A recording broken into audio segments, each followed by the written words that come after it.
अस्सलामुअलैकुम जी, कैसे हैं आप लोग। तो आज हमारे किचन में बन रही है बहुत ही मज़ेदार सी बीफ निहारी, जो कि हम बनाएंगे रेस्टोरेंट स्टाइल बीफ निहारी। बहुत ही मज़ेदार सी बनती है, बहुत ही इजी सी रेसिपी है। मसाला भी हम घर में ही बनाएंगे, होममेड मसाले के साथ ये निहारी तैयार करेंगे। ये निहारी बनाने के बाद आप बाहर की निहारी बिल्कुल भी नहीं लेंगे, बहुत ही मज़ेदार सी बनेगी और बहुत ही ज़्यादा टेस्टी। तो चलिए रेसिपी स्टार्ट कर लेते हैं। सबसे पहले हम निहारी का मसाला बना लेते हैं, जिसके लिए हमने लिया है एक तेज पत्ते का लीफ और एक ले ली है बड़ी इलायची। साबुत धनिया ले लेंगे 1 चाय का चम्मच, और साथ ही हम ले लेंगे सौंफ भी ले लेंगे 1 चाय का चम्मच, और साथ ही ले लेंगे 2 से 3 छोटे से टुकड़े दालचीनी के। और इसके बाद हम ले लेंगे लौंग 2 से 3 अदद। साथ ही हम ले लेंगे काली मिर्च, साबुत काली मिर्च 10 से 15 दाने। और ये ले ली है जावित्री, छोटा सा पीस ले लीजिएगा। और ये ले लिया है जायफल, एक जायफल उनमें से 4 टुकड़े कर लीजिएगा और 1 टुकड़ा ले लीजिएगा। ये ले ली है हरी इलायची 3 अदद, और साथ ही ले ली है ज़ीरा, ये भी 1 चाय का चम्मच ले लिया है। साथ में ले ली है अजवाइन, ये ले ली है 1/4 टीस्पून। एक ले लिया है बादियान का फूल। और इन सब मसालों को हम ग्राइंड कर लेंगे बहुत ही अच्छा सा। ये मसाले जो है 3 पाव गोश्त के लिए परफेक्ट है। मैं 3 पाव की निहारी बना रही हूँ। तो ये देखिए मैंने ग्राइंड कर लिए हैं, बहुत ही अच्छे से ग्राइंड हो गए हैं। अभी ये कंप्लीट नहीं हुए हैं, मज़ीद इसमें हम थोड़े से स्पाइसेस और डालेंगे, जिसके लिए हमने ले लिया है नमक 1 चाय का चम्मच, ये आप अपने टेस्ट के हिसाब से डाल सकते हैं। लाल मिर्च का पाउडर ले लेंगे, ये भी 1 चाय का चम्मच ले लेंगे। साथ में ले लेंगे हल्दी आधा चाय का चम्मच, और ये ले लिया है कश्मीरी लाल मिर्च, ये भी ले ली है आधा चाय का चम्मच, जिससे कलर बड़ा अच्छा सा आएगा।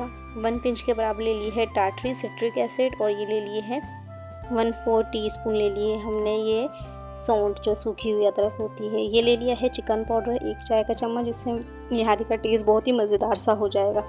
अब इन सब चीज़ों को हम अच्छे से मिक्स कर लेंगे, और हमारा होममेड निहारी का मसाला हो गया है रेडी, जो कि आप 1 से 1.5 माह तक इसे बोतल में डाल के रख सकते हैं बहुत ही इजीली। या तो आप बोतल में डाल के आप इसे फ्रीज़र में रख दीजिएगा, अगर कीड़े वगैरह लग जाते हैं तो।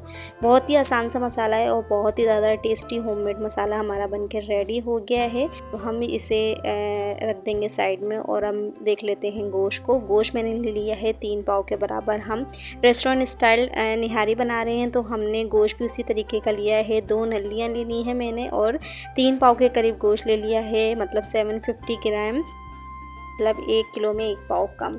और ये बड़े बड़े पीसेस लिए हैं मैंने, देखिए कितने बड़े बड़े पीसेस हैं। 1 पाव का 1 पीस है, तो 3 पीस हैं, तो 3 पाव के ये पीस हैं। हम रेस्टोरेंट स्टाइल बना रहे हैं, तो वो लोग किसी तरीके से बनाते हैं, बड़े बड़े पीसेस डालते हैं निहारी के, फिर गोश्त के निहारी में, तो इसमें से फिर तोड़ के देते हैं वो निहारी के साथ। तो बिल्कुल उसी स्टाइल से हम बनाएंगे, और टेस्ट में भी बिल्कुल बाहर की जैसी लगेगी रेस्टोरेंट स्टाइल निहारी, कि आपको बाहर से लेने की ज़रूरत नहीं पड़ेगी। तो चलिए रेसिपी स्टार्ट कर लेते हैं। सबसे पहले पतीली में हम डालेंगे आधा कप ऑयल। ऑयल इस रेसिपी में ज़्यादा जाता है, क्योंकि ऊपर से हम ऑयल इसका निकाल लेते हैं। तो इसमें हम डालेंगे अदरक लहसुन का पेस्ट 1 खाने का चम्मच, और इसको हम फ्राई कर लेंगे। बहुत ज़्यादा फ्राई नहीं करना है, बस हल्का सा ऐसे फ्राई करना है। इसके बाद हम इसमें ऐड कर देंगे गोश्त। 3 से 4 मिनट तक आप फ्राई कीजिएगा, ऐसे बहुत ज़्यादा कलर नहीं आए, कलर नहीं देना है लहसुन अदरक पर। साथ ही हम डाल देंगे 3 पाव गोश्त और 2 नलियाँ हैं इसमें। ये डालने के बाद लहसुन अदरक के साथ ही इसे बहुत अच्छे से फ्राई करेंगे 5 से 7 मिनट तक, ताकि हमारा जो गोश्त का कलर है ना, वो मुकम्मल तौर पे तब्दील हो जाए, मतलब जो रेडिश बने वो ख़त्म हो जाए और इसकी ही ख़त्म हो जाए। इतना हमने इसे भूनना है लहसुन अदरक के साथ। तो ये देखिए बहुत अच्छे से भून चुका है, और इसका कलर भी देखिए चेंज हो गया। अब हम इसमें डाल देंगे सारे ही मसाले जो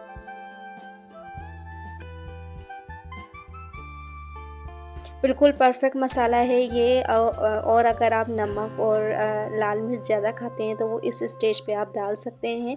ये नॉर्मल सा मसाला है, ज़्यादा ना तेज़ है और ना ही ज़्यादा हल्का है। तो आप चाहें तो, अगर आप तेज़ मिर्चें खाते हैं, तो 1 चाय का चम्मच आप इसमें लाल मिर्च पाउडर और डाल सकते हैं। अब हम इसमें डाल देंगे थोड़ा सा पानी, क्योंकि मसाला हमारा जलने लग जाएगा अगर हम खाली मसाले को घी के अंदर या तेल के अंदर भूनेंगे। तो ये देखिए हम थोड़ा सा पानी डाल के अब इसे दोबारा से भूनेंगे। अब इतना भूनना है कि मसाले का पानी बिल्कुल ड्राई हो जाए और हमारा मसाला बहुत अच्छे से भून जाए, ऑयल ऊपर आ जाए और बिल्कुल मसाला और ऑयल ही रह जाए। तो ये देखिए ऑयल रह गया है, जो हमने पानी डाला था ना, वो बहुत अच्छे से भून चुका है, जिसकी भुनाई गोश्त की बहुत अच्छे से हो गई। अब हम इसमें डाल देंगे पानी।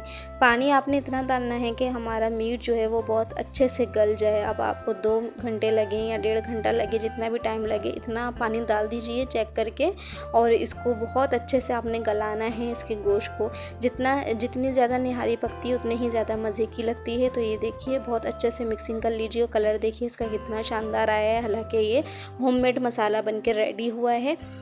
तो ये देखिए अब इसको कवर करके रख देंगे हम गोश्त गलाने के लिए 1 से 2 घंटा, या जितनी देर में आपका गोश्त गल जाए इतनी देर में हम एक और काम कर लेते हैं। हमने ले ली है एक खाली प्लेट, उसके अंदर हम डालेंगे 2 खाने के चमचे मैदा, और 2 खाने के चमचे ही हम डाल देंगे इसमें बेसन।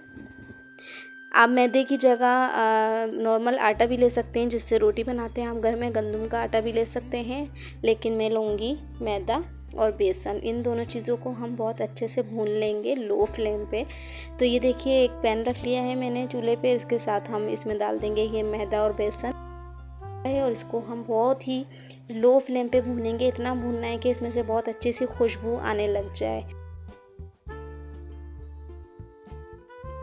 इसका कलर चेंज बिल्कुल भी नहीं करना है, बस इसमें से खुशबू आने लग जाएगी तो आपका मैदा और बेसन बिल्कुल अच्छे से भून जाएगा। तो ये देखिए इसे भूनते हुए तकरीबन 5 मिनट गुजर चुके थे, और इसको अब हम कर लेंगे ठंडा कर लिया था ये मैंने। इसको ठंडा करे बगैर गर्म में आपने पानी नहीं डालना है, लाजमी ठंडा करना है इसे।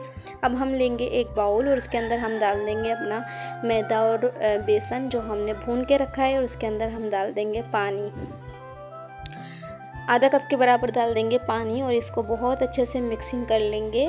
तो ये हम शोरबा गाढ़ा करने के लिए निहारी में डालेंगे। बहुत से लोग सिर्फ आटा डालते हैं, तो वो भी आप डाल सकते हैं, लेकिन इस तरीके से बना के देखिएगा, बहुत मज़ेदार सी निहारी बन के रेडी होगी बेसन के साथ। तो ये देखिए बहुत अच्छे से हमारा मिक्सचर बन के रेडी हो गया। अब हम इतने में अपना गोश्त भी चेक कर लेते हैं। बहुत अच्छा सा हमारा गोश्त जो है वो गल गया था, और मैं आपको चेक भी करा देती हूँ। देखिए कलर कितना शानदार सा आया है, और मैं आपको ग्रेवी भी देखिए बिल्कुल परफेक्ट है। अच्छा आप इससे कम ग्रेवी रखना चाहते हैं तो भी रख सकते हैं। तो ये देखिए ये आप पे डिपेंड करता है कि आप ग्रेवी कितनी रखना चाहते हैं, कम या ज़्यादा। मैं गोश्त भी चेक करा देती हूँ आपको। देखिए कितना अच्छा सा गल गया, बिल्कुल सॉफ्ट हो गया है गोश्त हमारा। देखिए बिल्कुल हल्की सी नाइफ़ लगाइए और बिल्कुल टूट रहा है। तो इसी किस्म का हमें गोश्त चाहिए, जिसमें गोश्त बहुत ही ज़्यादा मज़ेदार सा लगेगा इस निहारी में। तो ये देखिए, और हल्के हल्के हाथ से आपने चलाना है, बहुत ज़्यादा नहीं चलाना है। अब हमने चूल्हा बिल्कुल ऑफ़ कर दिया था, उसके बाद हमने 5 मिनट के लिए वेट किया था। 5 मिनट के बाद इसके ऊपर जो है तरी आ गई थी। पकते हुए सालन में तरी नहीं आती, हमेशा जब आप फ्लेम ऑफ कर देंगे तो तरी आएगी। अब तरी निकाल ली है हमने सारी, इसी तरीके से आप सारी ही तरी निकाल लीजिए, लेकिन फ्लेम ऑफ करना लाजमी होगा। उसके बाद दोबारा फ्लेम जो है ऑन कर दिया। अब हमने जो ये मैदा और बेसन का जो पानी बना के रखा था, ये हम आहिस्ता आहिस्ता डालते जाएंगे। अब आपने इतना डालना है कि आपने थिकनेस अपने हिसाब से रखनी है, जितना गाढ़ा आप रखना चाहते हैं निहारी को, जितना पतला या गाढ़ा रखना चाहते हैं। देखिए मैंने सारी ही जितना भी बनाया था मिक्सचर वो सारा ही डाल दिया है, मैदा और बेसन, और इसको हम 10 से 15 मिनट तक पका लेंगे इसी तरीके से। देखिए अब फिर ये गाढ़ी होनी स्टार्ट हो जाएगी 10 से 15 मिनट के बाद। तो ये देखिए इसका कलर बहुत अच्छा से निकल कर आएगा। हम कवर करके अभी रखते हैं हल्की आंच पे। इतने में हम अपना तड़का तैयार कर लेते हैं। एक पैन में हमने डाल दिया है 1/4 कप ऑयल, कम ही डालेंगे हम, और साथ ही हमने डाल दिए एक छोटे साइज़ की प्याज को हम कर लेंगे गोल्डन ब्राउन, क्योंकि हमने डालना है इसमें तड़का। अच्छा ये ऑप्शनल है, अगर आप इसको स्किप करना चाहते हैं ये वाले स्टेप को तो भी आप कर सकते हैं, बगैर तड़के के भी आप ये रेसिपी बना सकते हैं। लेकिन मैंने लगाया था तड़का क्योंकि अच्छा लगता है, इसका फ्लेवर बड़े मज़ेदार सा आता है निहारी के अंदर प्याज का। तो ये देखिए प्याज हमारी ब्राउन हो गई थी, तो हम ये प्याज जो है प्याज का तड़का लगा लेंगे अपनी निहारी में। ये देखिए लग चुका है तड़का। अब दोबारा से हम 10 से 15 मिनट के लिए इसको बिल्कुल लो फ्लेम पे रख देंगे कुक होने के लिए, ताकि हमारी निहारी में जो है ऊपर तरी भी आ जाए और हमारी प्याज अच्छे से घुल जाए ग्रेवी के साथ। अब साथ ही हम डाल देंगे 1 चाय का चमचा गरम मसाला पाउडर, इससे बड़े मज़ेदार सा टेस्ट आएगा।